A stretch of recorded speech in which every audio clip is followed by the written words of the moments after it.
So one thing a lot of people struggle with, especially with business accounts, is coming up with something to post on Instagram.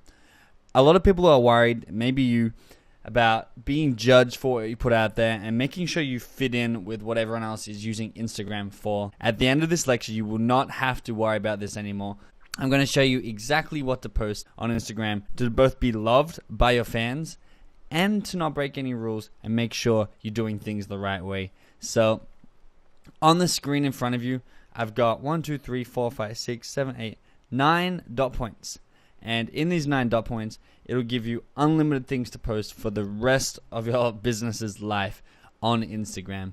I'm going to walk through one by one and show you examples of other businesses posting inside these categories. And throughout the demonstration, what I really want you to do, focus on what I've written in bold on this slide, which is be a human, not a business. A lot of businesses approach Instagram in a very robotic, structural, and professional sense. This is not always good. You come across as a business and not something that someone really wants to connect with and communicate with on Instagram, which is the whole point of social media. So I strongly recommend that you be a human. You interact with people as a person. You show people behind the scenes of what's happening, and you show them your everyday life. And don't try and have this facade as a business on Instagram. Instead, be open to being vulnerable, but of course in a professional sense. So keep that in mind as I go through the demonstrations. The other thing I'd love for you to keep in mind is to have a theme and sort of a voice on Instagram so people can consistently relate to you. So depending on your business, you may have more of a jovial, funny tone. Maybe you're really serious. Maybe you're very scientific and explanatory. Whatever you choose, try and keep it consistent so people know what to expect when they follow you on Instagram. So without further ado, let's get into some of the examples that you see in front of you right now. So the first thing that you can do is you can show your products or your services in use. So instead of just having a stock image of a photo and asking people to go buy it, have people send you photos of them using your products and services. And when you post photos like this, it really helps people envision them using your products while also giving them a little insights into behind the scenes at your company.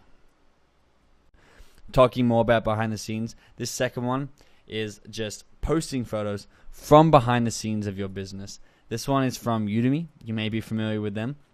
They have a group of their summer interns, this was captured, and they're just standing in the Udemy headquarters in front of Udemy sign. Now, people who follow Udemy love to see this sort of stuff and interact because it really personalizes the Udemy business. Instead of being some huge conglomerate, they can see the faces behind the company and really relate to them. So I strongly recommend you do this with your company, even if you don't have that many people. Another way that you can get content out there is similar to what Zappos has done here, is posting relevant quotes to your business or your field. And you can see here that Zappos is a shoe company, and it says, you can't buy happiness, but you can buy shoes. And in brackets it says, and that's kind of the same thing. So it's a little bit of humor, but relevant to their business.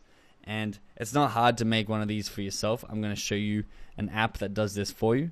That's in module 6, if you want to have a look down there after this lecture. And the great thing about quotes is they're very easily likable and shareable. So people who read this can most likely relate to this, and you're going to get a lot of interaction and sharing on your pitches if you're posting quotes like this. This one's a great one. This is of Mari Smith, who is a social media expert, and this is her and her cat. Anytime you put an animal on a photo, it's going to get a lot of likes. But this is Mari and her cat, and this goes under the category of photos of yourself. So people like to know who they're interacting with and who you are. So any photo with your face in it is always a good photo. So this one here is humor. You can always post something funny on Instagram because humor really does connect people, and a lot of people love being entertained on their feed. And it's a reason to follow you. If you can entertain your followers, people are more likely to want to see you regularly on their news feed, so they're going to follow you and share your stuff with their friends. TBT, or Throwback Thursday, is a hashtag on Instagram, and I actually go through hashtags a little bit later in this lecture in detail, but essentially it is a category of a photo, and Throwback Thursday just means throwing back to old school times or an older photo that you haven't posted on Instagram. And this was by Allstate. And this Throwback Thursday, you posted on Thursday. It's kind of an Instagram tradition. I'll go through this again in the hashtag lecture. This is a picture of an Allstate ad from the 1940s. And this was their Throwback Thursday. And it's really cool for followers to see the history of a company. And again, it's really behind the scenes and something that they can connect with. Lastly, a really good one is just, what are you doing?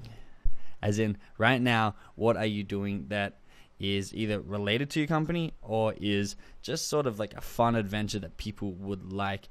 Take a photo of that and caption it with what you're doing right now. Give it a little bit of talk. This was by Google, and it was explaining how there are really cool workstations outside at the Google headquarters.